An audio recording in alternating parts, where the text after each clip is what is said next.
Let's get comfortable. Start a wonderful conversation. Hello, everyone.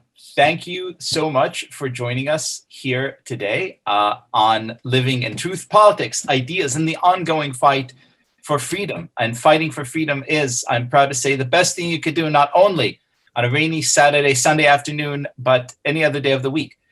We're going to give it a few more moments before we start, and then it will be my absolute pleasure to introduce to you our wonderful panelists today.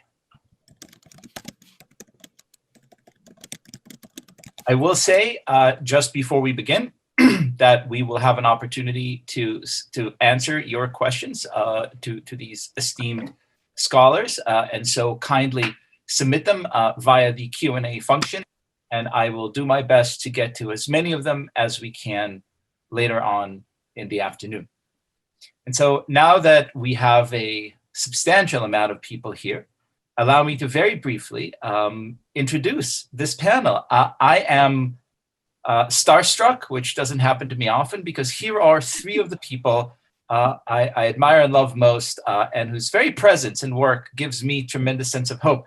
So I'll go kind of like counterclockwise on my screen and introduce first my dear and beloved friend Bari Weiss, a singularly courageous journalist and writer who for years graced the pages of the New York Times with her wisdom and her insight, who wrote the 2019 National Jewish Book Award winner, How to Fight Anti-Semitism, and who then wrote a no less insightful and no less courageous resignation letter from the New York Times that inspired so many of us to sort of wake up and understand what it is that is happening in our culture at large.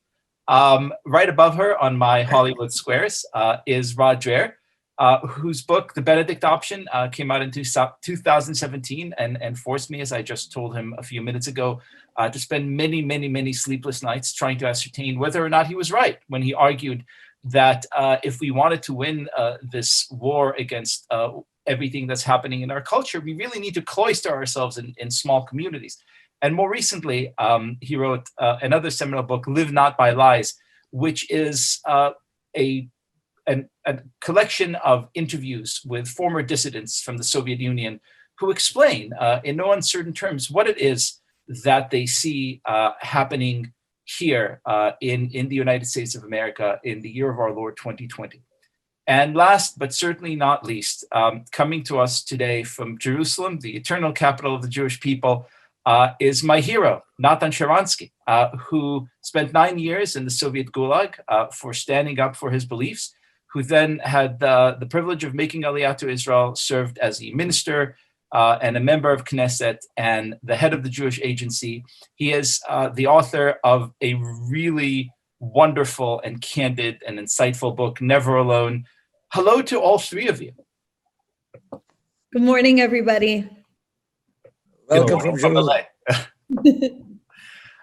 So let me sort of begin by helping everyone who's joining us today sort of make sense of where we are, because I think on this call, listening to us, watching us now, are people whose understanding of contemporary American politics and culture may be sort of diverse. So you know, when we talk about the particular grimness of our political and cultural moment, the three of you often reached from examples from the former Soviet Union. You, Natan, had obviously suffered this oppression personally and intimately. Rod, you wrote about it in your latest book. Bari, you have spoken and written about it, and as a warning that you described for what was increasingly a sort of illiberal and intolerant moment in our cultural and intellectual elites. So I'd like to kick things off by asking you a sort of very simple and blunt question and an attempt to take America's pulse right now. On the scale of 0 to Stalin, where are we? Well, we have to start with Natan for that question. Well, I tell you frankly, I am not ready to compare America with all my criticism to Stalin, to put it on one scale, to say that we are 1% or 10% toward Stalin. But if you rephrase your question, I'll say, can totalitarian ideologies like Marxist, Leninist, Trotskyist ideology, which brought death to tens of millions of people, can these ideologies, in some different way, but nevertheless, enter the free world, enter the United States of America, influence on America, make it less free country? I would say 30 years ago, when I was released from prison, I would say absolutely not. 10 years ago, I would say there is 5% danger. They would say it's 30, 40, maybe 50% danger. It's really here, we have to face it. Rod.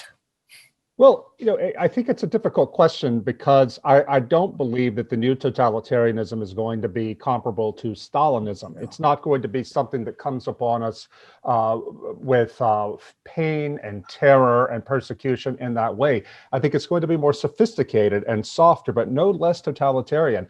I would say I'll agree with Natan that I think there's a 50% chance that it's going to become even worse than it is today. And the fact that we don't recognize what's happening now as a form of totalitarianism is a big part of our problem. Bari, where do you stand on this? I would say I'm a pessimist in the sense that I think it's definitely going to get worse than it is today because we don't see people waking Lucas, up. stop the noise. Because, sorry? Sorry. Oh, because people are so, Rod describes this so well in his book. It's like the privileging, let's say, of convenience and comfort it has lulled people into be willing to sort of sacrifice, things like their privacy, their identity, even their ideas for the sake, as my friend Abigail Schreier has put it, for getting Cherry Garcia from Amazon and same-day delivery. So I don't think that the new totalitarianism, if it's going to come, is going to come necessarily from the places we're used to looking for it to come from, meaning the government or some kind of top-down authority. I think it's going to be, at least at first, much more from a kind of corporation, big tech kind of threat, and one that is going to be harder for people to sense because in a way, those things are also making life more comfortable and convenient. One of the things, though, that has kind of shocked me and I don't have a good answer for, but that I keep running up against is the extent to which people are willing to self-censor and comply without there being a threat of physical violence or a threat like, Natan spent 9 years in prison, and there is no threat of a gulag right now in America. The threat is reputational. The threat is social. The threat is professional advancement or prestige, not being able to get the right awards, being invited to the right cocktail parties. And yet that alone is enough to create such a shocking level, in my view, of self-censorship that, if you told me this 5 years ago, I simply wouldn't have believed you. So I want to riff on what you've all been saying, because it seems like you're all kind of circling the same sort of difficult kind of kernel of truth, which is the thing, Rod, which you in your last book defined so aptly as soft totalitarianism. You're right to say that it looks very little like the totalitarianism that knocked on Mr. Sharansky's door one night. In fact, it is driven by, Bari, as you said, technology companies that amass more and more and more personal information that we give them freely in exchange for convenience. And increasingly, we see opinions being censored on these platforms. We see access being cut off on these platforms.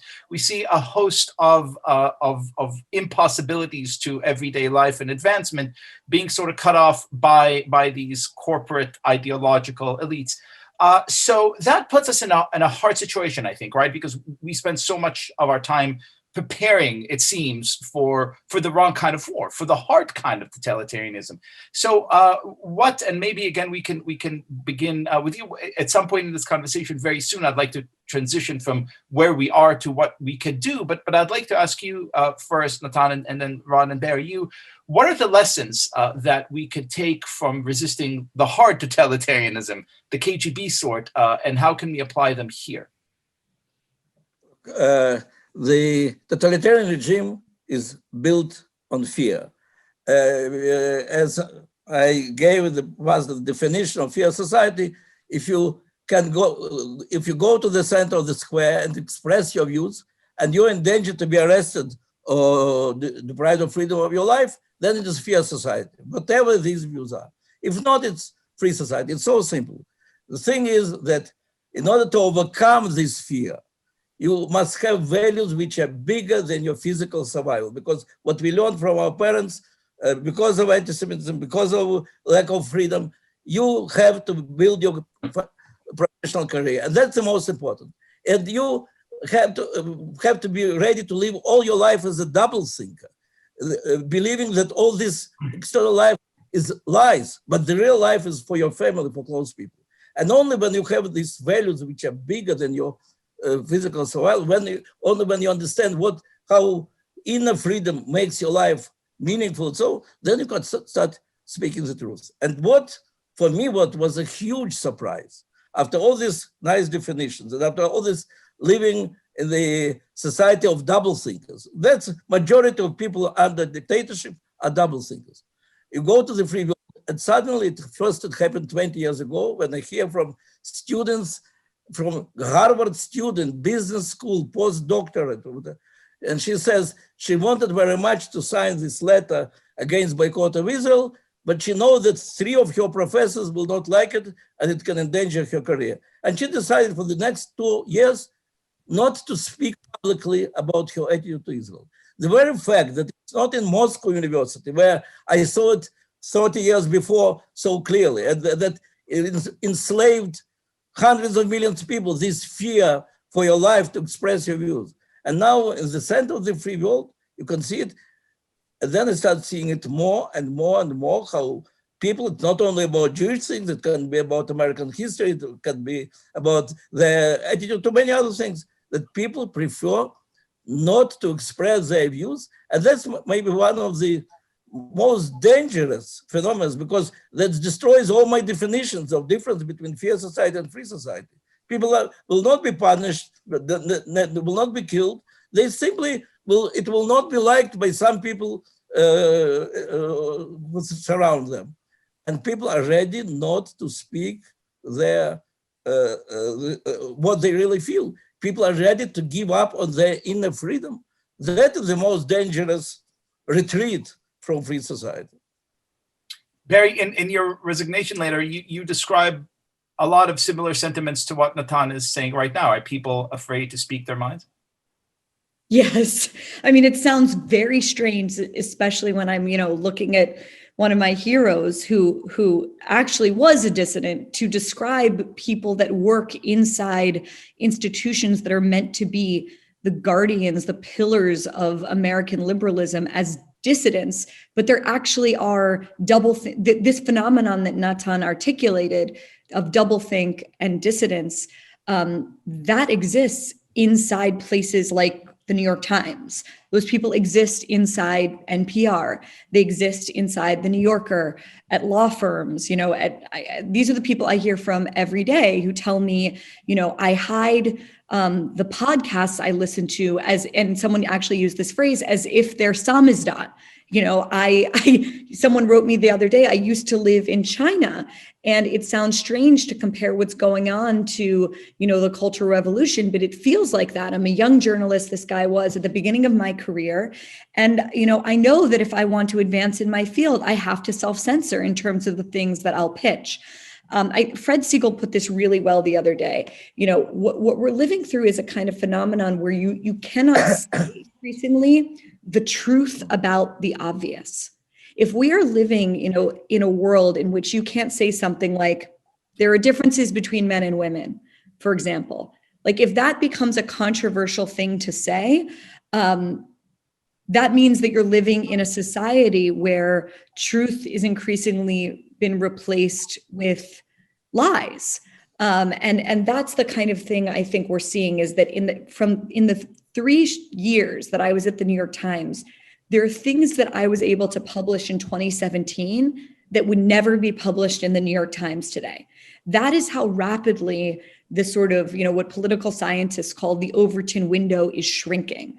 And one of the dangers I see with it is that one of the reasons I think it's important that the conversation in mainstream channels remains wide is that when normies, right, when normal people don't see their common sense, okay, commonsensical values reflected in the elite spaces that are supposed to be conveying to them the truth about the world, they'll increasingly go and find their like secret knowledge, right, in other darker places. And I think that the sort of shrinking of the Overton window is one of the main things that's leading to the kind of polarization and radicalization that we're seeing in the country, if that makes sense. And Rod, you named your most recent book "Live Not by Lies," which is an obvious reference to Solzhenitsyn. Where do you stand on this question? Well, I think Bari just made a really important point that, when I read the New York Times, for example, and I've been a subscriber for many years, I read it now like someone who is trying to understand the late Soviet Union would read Pravda, to know what the ruling class is thinking. But what I don't see is much of a reflection of the world that I live in. And I think that when, as Bari said, when you see in the mainstream media this false world projected, it becomes easier to believe conspiracy theories. And this is, I think, a particular danger of our moment. I think for me, though, more broadly, Liel, is why is it that so many Americans don't see what's happening right now as a totalitarian threat or much of a threat at all, but people who grew up under communism do? I think the problem is that our idea of totalitarianism is too narrow. It's defined by the Cold War and by the Soviet experience and George Orwell's 1984. If we don't see gulags, or we don't have to worry about the secret police coming to pound on our door at midnight, then we don't think we have to worry about totalitarianism. But there's this Italian political theorist of the 20th century, Augusto Del Noce, and he knew better. He defined totalitarianism as a system in which all of culture and all of life is politicized. The absolutization, I guess you could say, of politics is at the heart of the totalitarian project, no matter which form it comes in, whether it's a Marxist-Leninist form or something more therapeutic like what we have today. Well, I think what we're living through right now is that identity politics, that ideology is operating as both a successor to liberal democratic ideals and to religion. The first thing we have to do right now is to wake up and see what's happening to us.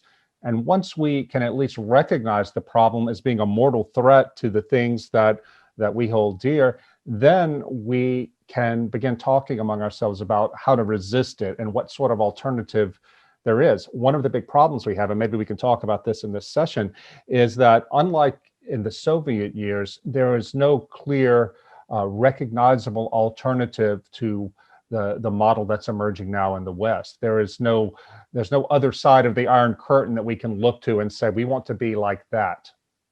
And so these are all excellent points. And in a moment, I promise I will push you more towards attempts at a solution. But meanwhile, I want to take a second and try to understand what may be going through the minds of a lot of these people who are still very much submerged in these institutions and these forms of thinking, and maybe are slow to recognize the sort of ascent of totalitarianism. Rod, not to sort of belabor your reading habits here, you mentioned reading the New York Times like it was Pravda. You wrote a blog post not long ago in which you said you now read the New York Review of Books like you're someone in a different country who's covering a culture that is so foreign, because these people are clearly, as you said, not interested in reporting the world. And we see this with the aftermath of the election in our sort of like intellectual, self-described intellectual and moral betters repeating precisely the same mistakes. And sure, some people in these institutions understand that there is some modicum of problem. Others seem to be completely oblivious. I want to take a moment and ask you, how did we get there? How are so many smart and thoughtful and passionate, compassionate people, why are so many of them seem to be entrapped in this pernicious system? Bari, maybe you want to go first. Well, I think one of the things that's hard, and I'm speaking as someone who, I was saying this before the panel started, that the idea that I'm on the same side of a lot, of some key issues as Rod would be shocking to me a few years ago. So the world is sort of changing. I think that, Sorry, repeat the part. There's a lot of ideas swimming in my head. Repeat exactly what you want me to answer again. I would like you to talk to the question of why are there so many people who are not they're not immoral, and they're not dumb, and they're not pernicious, and they're not opposed to liberty. In fact, if you ask them, they will describe themselves as classical liberals committed to these true American values. Right. Why are so many of them seemingly very slow to understand the thing that all three of you see? So I think that one of the things that is so powerful about what's been called the successor ideology, the new liberalism, identity politics, sometimes people just refer to it as, critical social justice, wokeism, is that it presents itself to be exactly the things that are a siren song to anyone that sees themselves as wanting to be on the side of goodness, of righteousness, of progress, of civil rights, and of liberalism, because it uses all of that language, maybe much in the way that communism did. That's the language, the sort of garb that it dresses itself in. And for normal people, for the dentist in Cleveland that doesn't live online, you hear the phrase, so for the dentist in Cleveland, that's what it claims that it is. So you're not, as someone whose politics and Twitter and, Substack and podcasts don't dominate your life, you hear it described that way and you kind of go along with it because that view of what it is reflected in the media, on television, unless you are going out and seeking it elsewhere. So I think that is an enormous part of it, is that it lulls people into thinking it's something that it's not. And because it's so jargony and requires a real level of effort to discover what it is, unless you're really, let's say, looking under the hood and examining it for yourself, it's very easy, I would say, to be lulled into thinking that it is, just the newest kind of more cutting edge progressivism, more, it emphasizes a lot of values that, have made my life possible. Things like inclusion and diversity and, these words which are, really good in a certain sense, but can be used to a very, very bad effect when taken to a sort of totalizing place. I think the other thing, and this is something that I've really wanted to ask, especially Rod about, I find it extremely frustrating that, for those of us who have seen up close what this ideology can do, we're very clear-headed about the implications of it and what will happen if it continues to spread. And I believe it's already captured most of the institutions, let's say, of that uphold, the liberal order, the museums, the publishing houses, the press, increasingly Hollywood, big tech, it's every day, the speed at which this thing has won is amazing. And yet it's somehow, until it's eating your own face off, you somehow cannot make the imaginative leap to imagine that it will, even as you've seen it. I've had the conversational experience of marshaling 20, 30, 40 examples, and yet somehow it's never enough until it's knocking on your own door. And Rod, sorry to Liel to ask a question and take your job for a second, but Rod, I'm curious if you've had that experience and if there's any example or line of argument you've been able to marshal to convince people of it, to help them make that imaginative leap. Yeah, I've had the same exact experience, and it really is shocking, Bari, that people either they deny that it's happening or they say, well, okay, maybe it's happening, but it's worth it because in the past, this society oppressed people of color and gays and so on and so forth, as if this is just, it's something tolerable to make up for the sins of the past. I think what we're dealing with here is essentially a religious phenomenon. And to answer then Liel's, I have to go back to an experience I had back in 2002 when the Catholic sex abuse scandal was just breaking big. I was a Catholic journalist working in New York then, and I attended a conference in Washington of Catholic journalists. There was a priest present who was a publisher of a Catholic newspaper, and he, in his remarks, took pride in refusing to dig into the scandal. And there was a prominent Catholic journalist there who accused me basically of airing the dirty laundry of Catholics before the world to promote my career. Now, I was younger and more naive then, but I really couldn't believe that these really intelligent and sophisticated men didn't want to understand what was happening around them. Why didn't they care about the truth? Didn't they know that the church they loved was being in danger? It was a revelatory moment for me because it taught me that even intelligent, cosmopolitan, sophisticated people were capable of believing the crudest lies if it protected the narratives that gave their lives meaning. Now, it's important to me when I think about this to keep in mind that these two men posited themselves as morally and religiously superior because they preferred to be ignorant. Well, I think that liberals and progressives who set the national narrative in the media above all, but also in these other cultural institutions, they're exactly that same sort of person. They can't bear to face facts that contradict the narrative that orders the world morally for them. Even those who would, when they finally come to realize that this threatens them too, when they finally wake up, one reason they've been so blind and kept themselves asleep is because to stand against this thing puts their own status at risk and maybe their job at risk. The dissident Polish intellectual Czesław Miłosz, he wrote in the 1950s that Americans misunderstand communism if they think that the only reason people submit to communism is out of fear. Miłosz wrote that there's an internal longing for harmony and happiness that lies deeper than the ordinary fear of the desire to escape misery and physical destruction. I think that's the heart of this. A desire for the world to make sense, to have purpose and meaning explains why so many left-wing elites, especially the media, blind themselves on purpose to facts and that counter what is essentially for them a religious narrative that cannot be falsified. And so, Natan, I see you nodding your head. I want you to plug into what Rod was saying and start leading us towards freedom. Start leading us towards an attempt at putting together an offensive.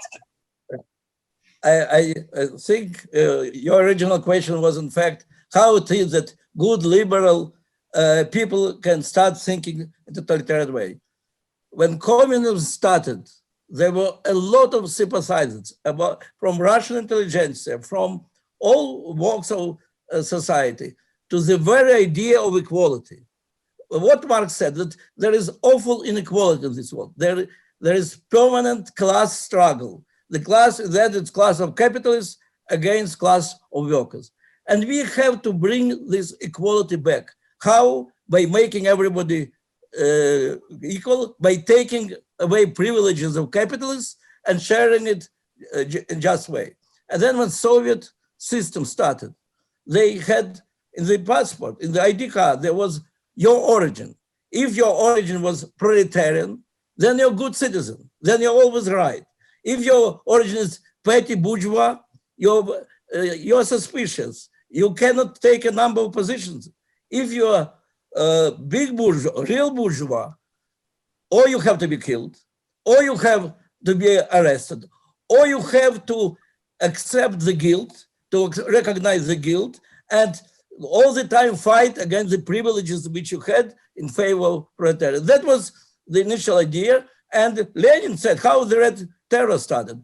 He wrote that if for such a great idea, for such an absolute justice in the world, it wasn't social justice, it was communist justice. If for the sake of communist justice, we'll have in the end to kill few hundred of capitalists, it's such a small price you have to pay for these awful crimes which were done. Now, if you replace the word class with the word race, you'll get this, how it's called, this critical race theory today. So instead of class struggle, you have struggle between races and anti-races, and there is nothing in between. And anti-racist is always right. And then the next step, which is done, and that's what happened in communism under totalitarian regime, but you really don't have to listen to those who are on the wrong side of history. Because we are in our Facebook, we are in our group of people who are on the right side of history. We can debate how to do this justice quicker, better, in more human way, but we agree that that is the main problem of the world, this struggle. and people stop listening to the other side, and that's what you call cancel culture. I gave one example of the student from the university. I'll give another from the students in Brown University 3 years ago. I and Michael Douglas are speaking about Jewish identity, and there is demonstration. And I'm told there is demonstration against you, so I went to these demonstrators. Very nice students, very peaceful. They could be my students, and they all keep the slogans, boycott Israel, Israel is apartheid. I come to one very nice young girl and say, you know, you are too young to be in this world when there was apartheid. I am afraid of Mandela. I was international observer at the first elections. I spent a lot of time in Soweto. Let me talk for a few minutes with your friends and to describe them what was apartheid. And then we'll decide whether Israel is apartheid or not. She looked at her boss. He made some sign. She said, we didn't come here to talk to you. And they all started shouting, boycott Israel, boycott Israel, boycott Israel. So there is no need to talk. You are on the wrong side of history. You are this, the last remnant of colonialism. Why we have even to talk to you? So if I come to you, Natan, if I come to you and I say, okay, look, and I'll start with you, Natan, but obviously I want all of you to answer this question. Yeah. I say, okay, look, I'm young, I'm passionate, I'm a student. I see this is terrifying. I want to start fighting this.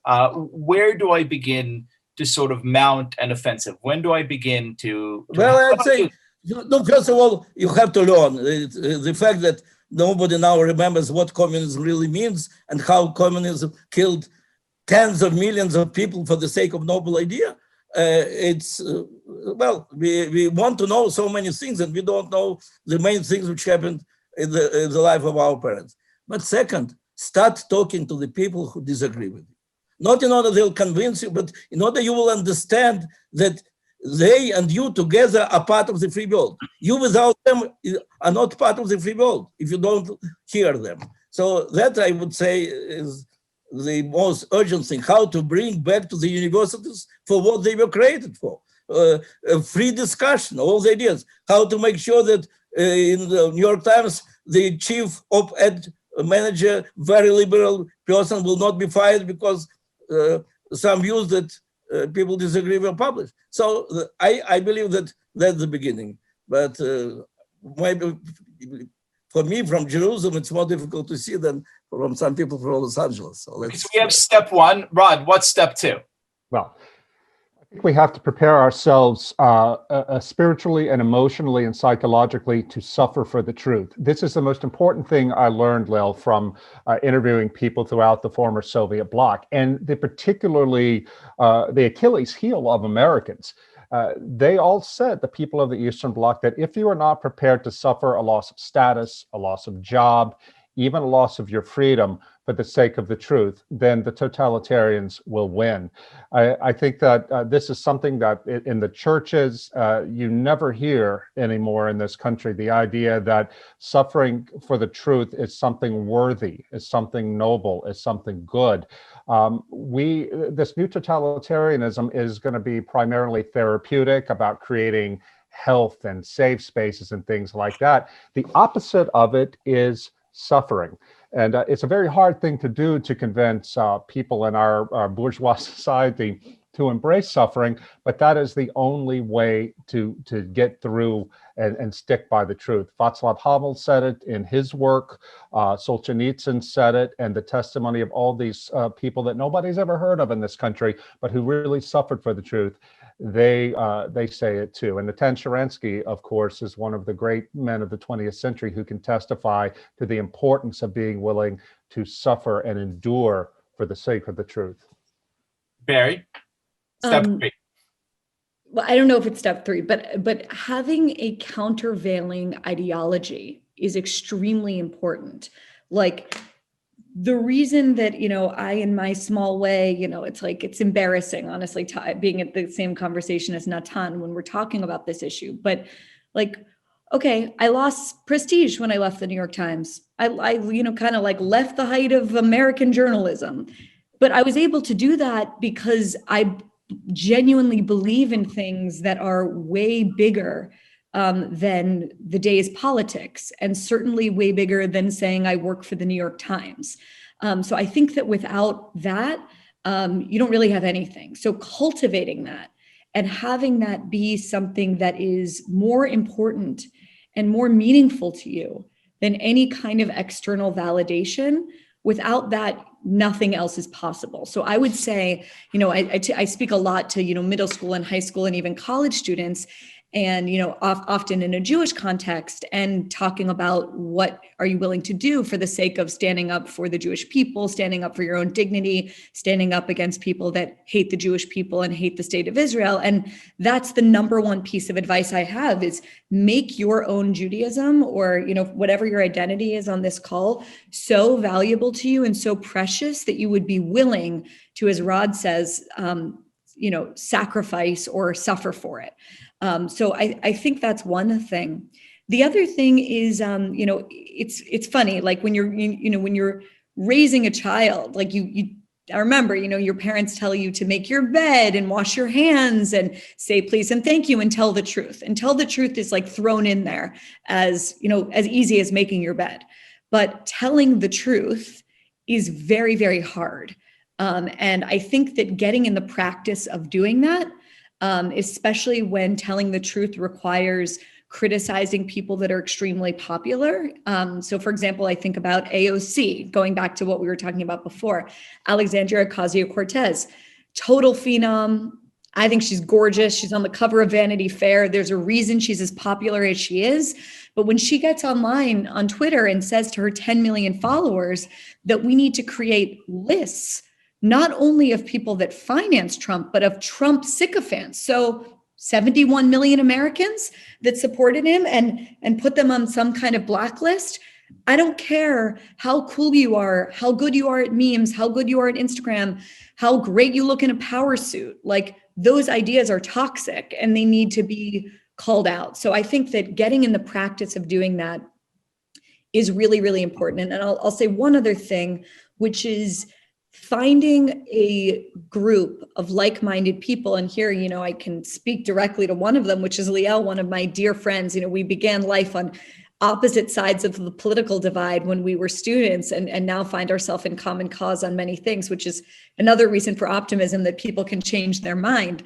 Let me just interject here, because this brings me to my next question, which is about how we go about creating the sort of coalitions that we would need to fight these battles. You mentioned before, that a few years back, you don't know if you and Rod would have necessarily, been in the same kind of group because the disagreements between you on many important issues seemed too great. Also, when you wrote in the New York Times about the so-called intellectual dark web, one of the things that you noticed, this group is composed of people in all kinds of fields who you wouldn't necessarily think belong together. So my question is, how do we go about cultivating successful coalitions of dissenters? Are there fault lines that we may not see right now that you think are actually the correct ones to focus on? Natan, you earlier told me that religious people were always the people that you sort of turned to when you were in the Golia. How do you begin to think of the questions of who are your allies?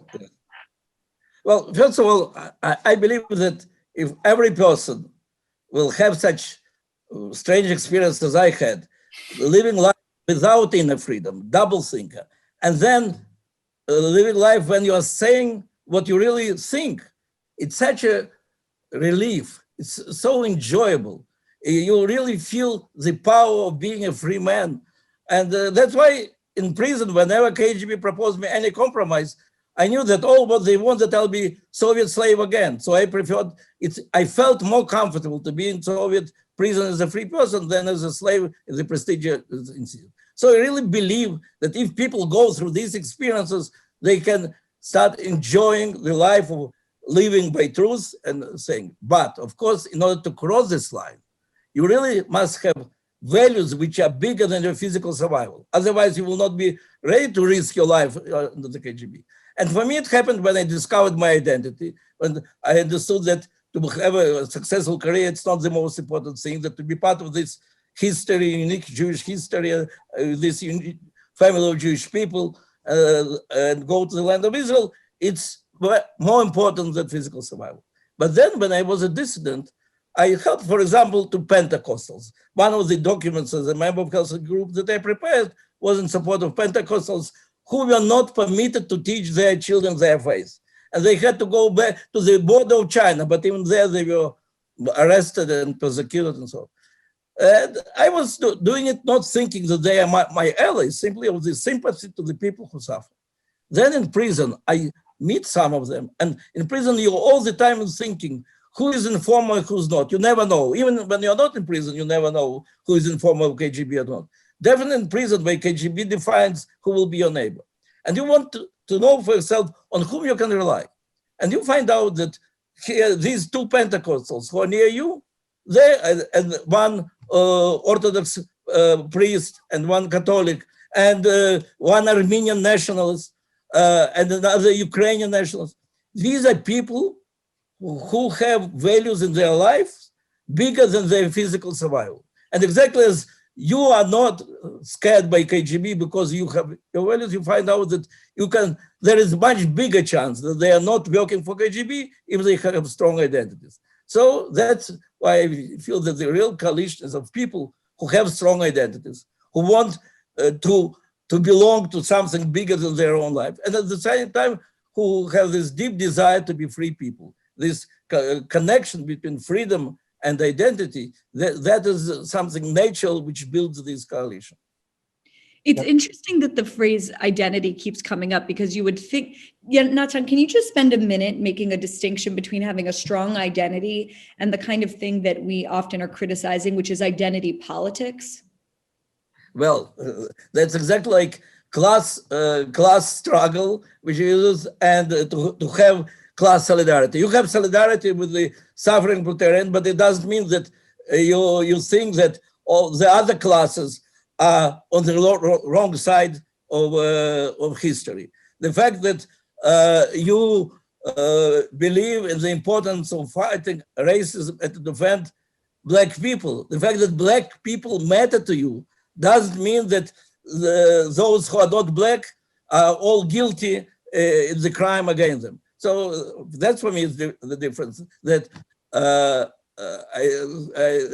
very often identity is put against freedom, that the world in fact is polarized. Those could say that in order to have really free world, we have to get rid of all these identities of the religion, of the nation. Imagine the world of John Lennon, the world without all the religion, all the nations, all the governments, the world, as he said, where there is nothing to die for. And then there is nothing for if there is nothing.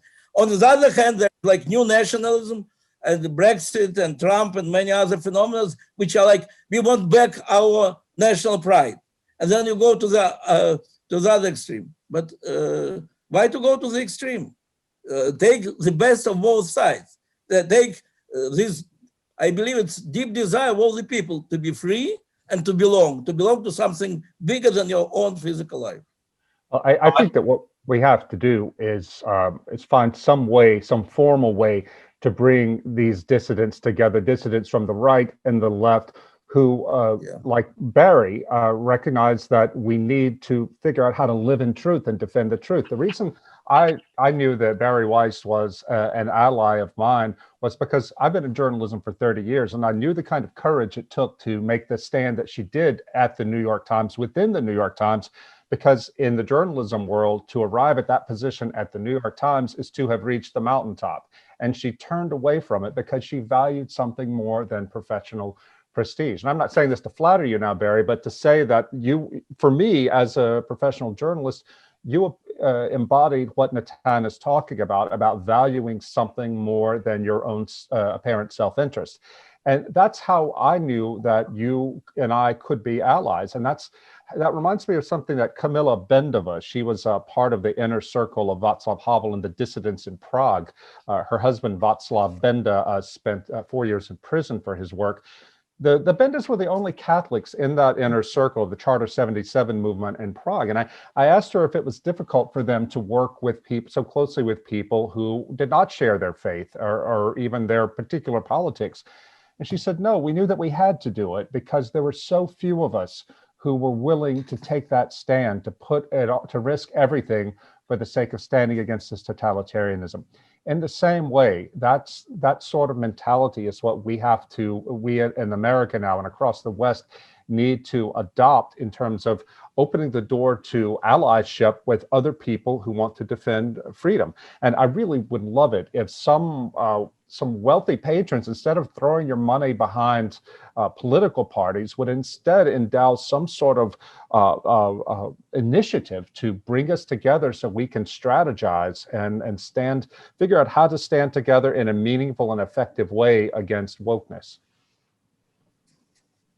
I just completely want to second with what Rod just said, because, going back to the proverbial dentist in Cleveland, for people like me and Rod or Liel, we're really online. We know how to seek out the right newsletters and podcasts and Twitter feeds.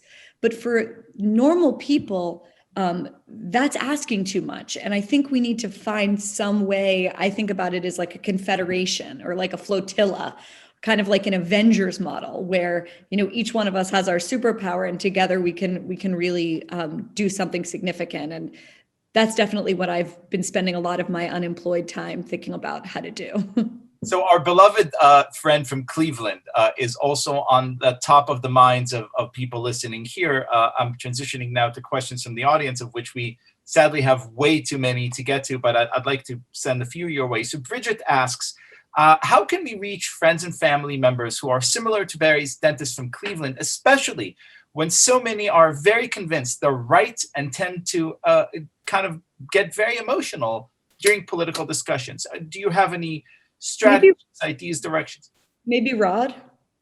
Yeah, well, what I've found is, first of all, this is very hard, but I think for me, the most effective strategy is not to make arguments, but rather to tell stories. When I tell the stories of the people that I met in the course of reporting my book, Live Not by Lies, stories of people like Alexander Ogorodnikov, who a Soviet dissident of the 1970s, who was brutalized in prison for his faith, and make it real, embody it in the lives of real people. And that, in a sense, that flies under people's defenses, their intellectual defenses against hearing what you have to say, and talk about history. We know nothing about history in this country, and that's one reason, as Natan was mentioning before we started this, that's one reason that communism and socialism are find so many sympathetic admirers today, is because we have forgotten history, but rooted in telling stories about real people. Well, taking from this about telling the history, it's very important what you did going to the Eastern Europe and speaking to the dissidents. But now we address many of American Jews. There were tens of thousands of American Jews who were fighting to bring freedom to us, to the Soviet Jewry. And they was for 20 years going to demonstrations, traveling to Soviet Union, taking our messages out, pressing on their senators and congressmen. And they didn't tell this story to their children and their grandchildren. The children know nothing about their own parents. Why it is important? Because they rediscovered their identity in this struggle. They rediscovered the importance of their freedom, how lucky they are, they're Americans, and what it is life behind Iron Curtain. And about their own heroism, to devote 20 years of their life, in addition to children, all this, to fight for people, and their children and grandchildren who are now in the universities, who know nothing about this, and they're playing with the idea of socialism and communism.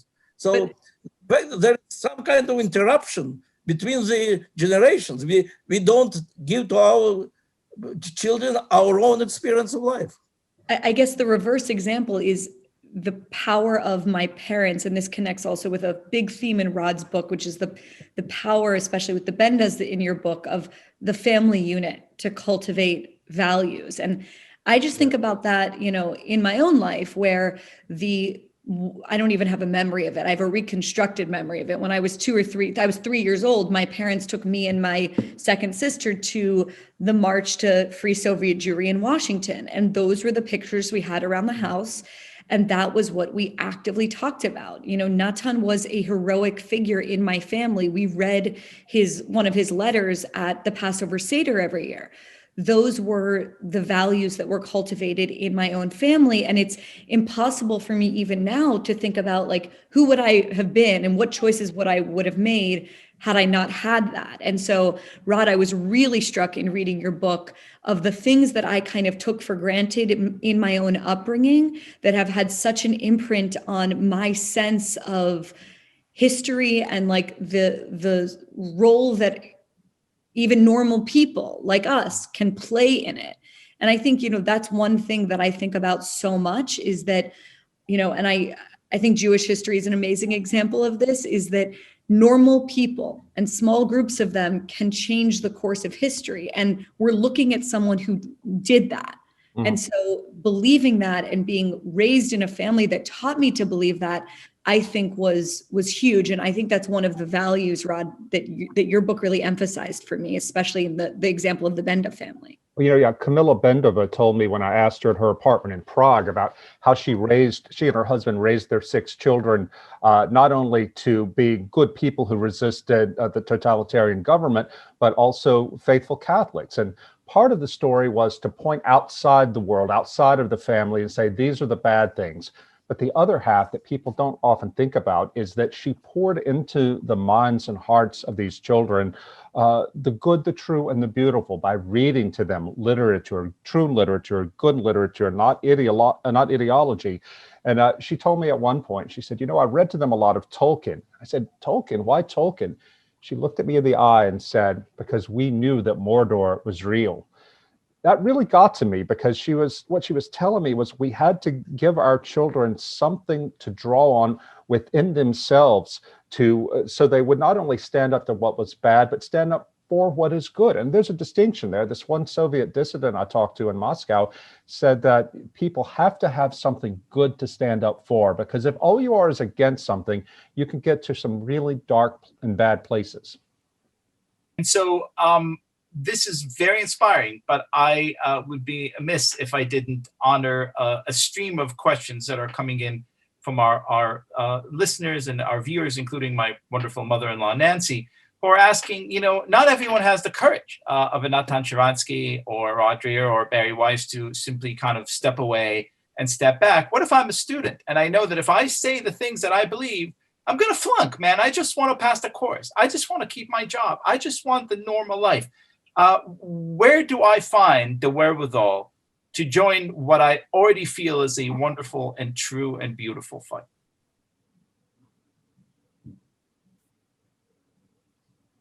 I want to hear from Natan on this one. I do too. Well, look, for me, it's very simple.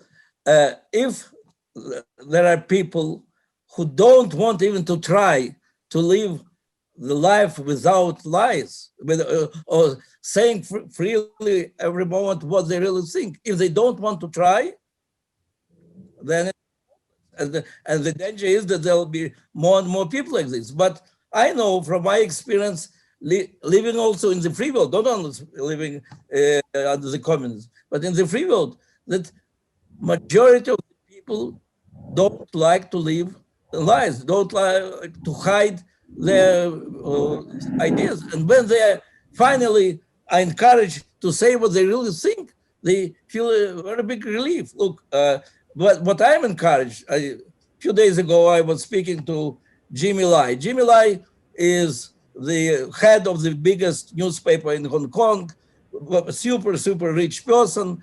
Now he is, in fact, under home arrest, and probably soon he will be put in prison, maybe for many years, inside China, because he's fighting against for democracy. And he's a British citizen. He probably can leave. And I'm talking to him, like he was interested. I'm sharing with him experiences in prison and what he has to do in preparation and so on. And then I tell him, but can you leave? Maybe Britain can help you to leave. And he said, but I don't want to leave. It's my ship, it's my people. And at least I enjoy saying the truth. So I want to say that it is so enjoyable to live with the truth. And if people think that the immediate interests of Korea are the most important thing, and they cannot be convinced otherwise. With them it is lost cause. But here is the role of family, of the friends, to help them to make this step. Try to say what you really think, what you really believe in. And people have, I think most of the people have enough self-respect and curiosity to try it. Well, there are two quick things here. One, I as a believing Christian and a practicing Christian, I hold myself accountable to God before anybody else, and I would not want to behave in a way that would be unfaithful to God. And if I were to behave in a dishonorable way and to live by lies, then I think I will have to answer for it before God, before even other men. And secondly, though, I think that people like me who are privileged enough to be able to have this voice, because of my particular employment circumstances, I'm not nearly as vulnerable, and not vulnerable at all like so many people are. We need to make it easier for people who do have much more difficult circumstances to speak up. We need to speak up for them when we find that they're being persecuted. I've been writing lately about this woman named Jody Shaw at Smith College in Massachusetts. She is a staff member there who has stood up against wokeness in a tremendously difficult situation. I've tried to tell her story out loud, and I've helped her to get on TV to talk about it, and so other people can find her and stand with her, so she knows that she's not alone. If people like me and Bari and Natan, who have platforms and who have a certain amount of influence, if we can come to the aid of those who aren't seen, then we make it easier for everybody to stand up. I love that. I see Bari has dropped momentarily. Hopefully she will return in a second. As we are running out of time, I would like to ask one last question, which is to leave us all in these grim times, and given the sort of bleak nature of so much of our discussion, with one silver lining, one hopeful thing that you see. It could be a story, an anecdote, a statistic, a feeling, a hunch, anything. That gives you reason to be tremendously hopeful for the future. Rod, why don't you go first? Yeah, well, I think that there is a difference between optimism and hope. Optimism is the belief that everything is always going to turn out well, and I think that's just false. And if we place our confidence in optimism, as I've defined it, then we're bound to be disappointed and fall into despair. Hope, on the other hand, says that even if things are going to be bad in the short term, that they have ultimate meaning. For me as a Christian, if we join our sufferings to Christ, then God will ultimately use that for the redemption of the world. And I think that we can take that in a non-Christian sense too, in the idea that I believe in God. I believe that God is good and he wants good for humanity. And if we will even suffer, even being willing, as we know from the book of Daniel about the three Hebrew men, Shadrach, Meshach, and Abednego, who chose to go into the furnace before apostatizing, before abandoning the God of Israel. If we're willing to take inspiration from that, then we will ultimately triumph. We may never live to see it ourselves, but our children and our children's children will. All the people I talked to in Eastern Europe, not one of them thought they would ever live to see the end of communism. They resisted because it was the right thing to do, and it gave them such a sense of joy and rightness to be on the right side, even if it meant they had to suffer. Natan?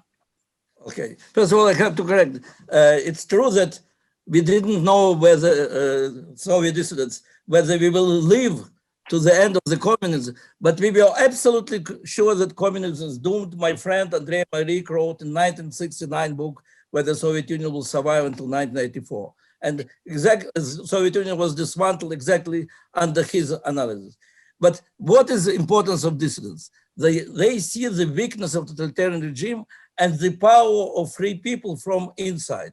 That's why I am an optimist. I am optimist as a believing Jew, as a Zionist, but also I'm optimist because I love to talk to democratic dissidents. Just now I mentioned Jimmy Lai. I'm talking very often to democratic dissidents from Syria, from Egypt, from many other countries. Why? Because it reminds me how strong is this feeling of the freedom among people in the most difficult places. Now, some more general example. You said, what is optimistic happening? Just now here we were so-called Abraham Accords, agreement between Israel, Bahrain, and Abu Dhabi.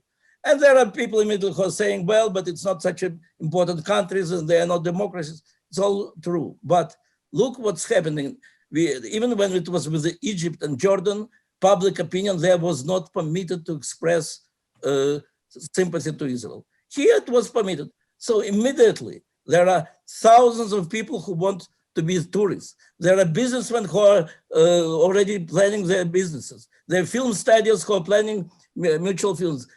Under the agreement, 100 airplanes every week will be air flights between Abu Dhabi and Israel. And it's such a big enthusiasm among Jews and Arabs. So what it says that all these ideologies which try to keep people in this prison of you are on the right side of history and they're on the wrong side. That all these explanations that Israel is the last remnant of colonialism and we will never have normal relations with Muslim world until there will be not peace. And suddenly it all disappears the moment the mind of people is free to express what they really think and believe. And that's things which make me optimistic, talking to the dissidents and looking how, in fact, the real desires of people, Muslims and Jews and Christians, have nothing to do with those totalitarian ideologies which are imposed on them. Bari Weiss, the last word is yours. The silver lining that you see that gives us all hope. Last word should never go to anyone other than Natan. First of all, it was a pleasure talking to you guys, and I couldn't be more honored. I had dinner a few nights ago by chance with Yeonmi Park, who is a refugee from North Korea, whose life experience is indescribable, and who was raised, by a mother who helped her to freedom. But, when she was a little girl, said to her, don't even whisper because the birds and the mice can hear you and they'll report you to the dictator. This is someone who's now living in freedom in America, and spending time with someone like that, or someone like Natan, frankly, that's endured real suffering and really has lived in a closed society is a reminder that we are so lucky to live. I'm speaking now of America, but same goes for Jerusalem and Israel, to live in societies that, when you think about the mean of history, are so far from what's truly terrible. And I think that one of the problems right now is sort of a collapse of faith or a loss of sense of perspective of how lucky we are to have the things that we have. And I think for me, that sense of gratitude of how, even with our flaws, and we know they're tremendous, that we are really far from what true oppression looks like, as often as people like me and Rod are trying to sound the alarm about where we can go. So I think building from that makes me optimistic. The other thing that makes me optimistic is spending time with young people. I feel like millennials, I'm an elder millennial, but my generation, and especially the generation younger than me, gets a terrible reputation. I think that's mistaken, and that there is such a thirst and a hunger for living a meaningful life that should be capitalized on. And the last thing I'll say, and we're really sitting with my primary example of that, is the power of individuals to be courageous, and in that courage to transform the trajectory of history. And what could make me more optimistic than looking at the face of Natan? So those are the things that maybe make me optimistic. I don't think you can be a Jew, I don't think you can be a Jew and not be an optimist. The fact that we even exist in the world is to me a sign is to me a miracle. And so those are just a few of the things on this Sunday in November that give me a sense of optimism. Which recalls the words of the late David Ben-Gurion, Israel's founding father, who said that being a Jew, being a realist, means believing in miracles. On the theme of gratitude, on behalf of myself and the hundreds of people who join us today, I want to tell you how grateful we all are, not just for your time and your wisdom and your insights, but for your exceptional courage and for your clarity and for fighting for truth. Thank you so much for everything you do.